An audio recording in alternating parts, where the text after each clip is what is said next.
This has probably happened to you. You're standing at a tea stall or a local grocery store and now it's time to pay.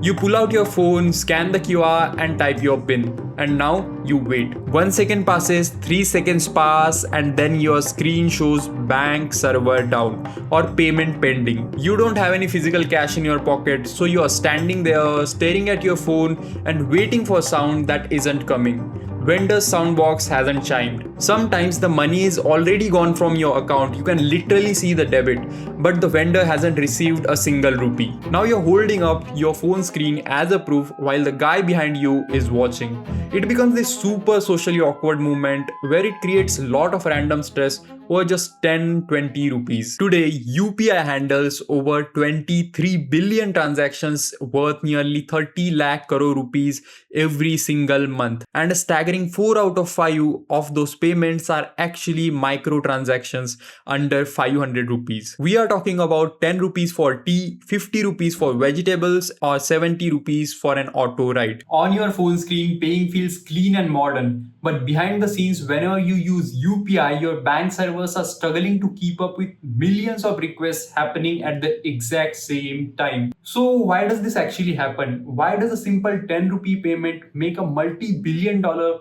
bank server go down? And how did engineers fix this for 1.4 billion people so they can pay smoothly every single day? Let's look at what is happening behind the scenes. To understand why payments break at the exact moment you need them the most, you have to look at what happens when you scan a QR and enter your PIN. When you scan a QR code and enter your PIN, your app encrypts that PIN and sends a secure message to NPCI. Think of NPCI as the central traffic controller of every single UPI payment in this country. NPCI routes this encrypted message straight to your bank. Let's say SBI. SBI authenticates it, checks if you actually have 10 rupees and deducts the money. SBI then signals NPCI, which instantly tells the vendor's bank to credit the account. The vendor's bank confirms the deposit. The server triggers the notification and the soundbox chimes. Paytm पर 10 रुपए प्राप्त हुए. When everything works, this whole back and forth happens in less than 2 seconds. But the reason it fails comes down to one core piece of software, core banking system. This is the system where your bank balance is stored. This was built in late 1990s and early 2000s. Back then, banking meant a person walking into a branch or checking their balance once or twice a week. They were never designed to handle millions of simultaneous requests a second. Today, even a college student checks their account balance 4 or 5 times a day, even if they only have 200 rupees in their account. Now scale that up. SBI alone handles over 500 million customers. That's roughly a quarter of all banking in India.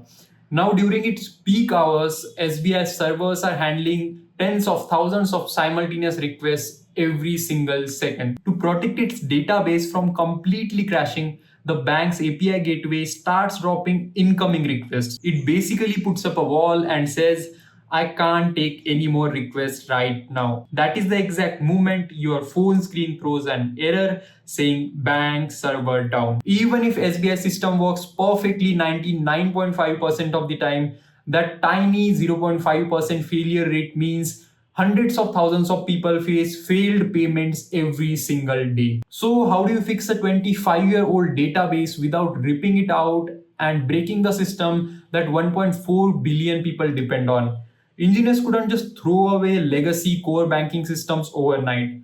So instead, they tried something else. They changed how traffic flows around them. Here's the first move. Banks put a high-speed software layer and API gateway in front of their old core databases. When you pay, the gateway checks the transaction is legitimate and immediately sends NPCI a success signal. The actual heavy write, the real update to the old database gets queued and processed later, often overnight when the load is low. In that instant, when soundbox chimes, what's really moved isn't your money. It's a token, a promise. The actual settlement happens hours later quietly when you're asleep. While it helped the banks, it still didn't fully fix the problem with tiny everyday payments. Then comes the second move, and this one actually solves the tea stall problem. It's called UPI Lite. The logic behind UPI Lite is simple but genius. For any transaction below 1000 rupees, the app stops asking your bank permission every single time. Here's how it works. You move some money, say 500 rupees, from your bank account into your UPI Lite wallet once. That's the only time your bank server gets involved. From that moment on, whenever you pay 10 rupees for tea, 20 rupees for snacks, or 50 rupees for veggies, the app deducts money instantly from a secure, encrypted digital ledger right inside your phone. No PIN required. No PIN छोटी सी payments के लिए pin नहीं लगता And it completely bypasses bank's heavy traffic, which means even if your bank servers are completely crashing on a Friday evening, your small payments will still go through without hitting that annoying server down error. Your bank passbook stays clean too. Instead of showing 50 separate 10 rupee debits of chai, it just shows one 500 rupee top up. The trick in the end wasn't making banks faster. It was making sure your 10 rupee cup of tea never had to ask banks permission in the first place. Tech visionaries like Nandan Nilekani often say that great public infrastructure is like plumbing. To think of myself as a plumber actually. This is about plumbing, it's fixing the nuts and bolts of how things happen. Nobody cares how pipes work until they leak. But when they work seamlessly, they transform an entire society. The genius of UPI was taking the world's most chaotic financial plumbing and making it feel like magic on screen. Because at the end of the day, the best design is the design you never even notice.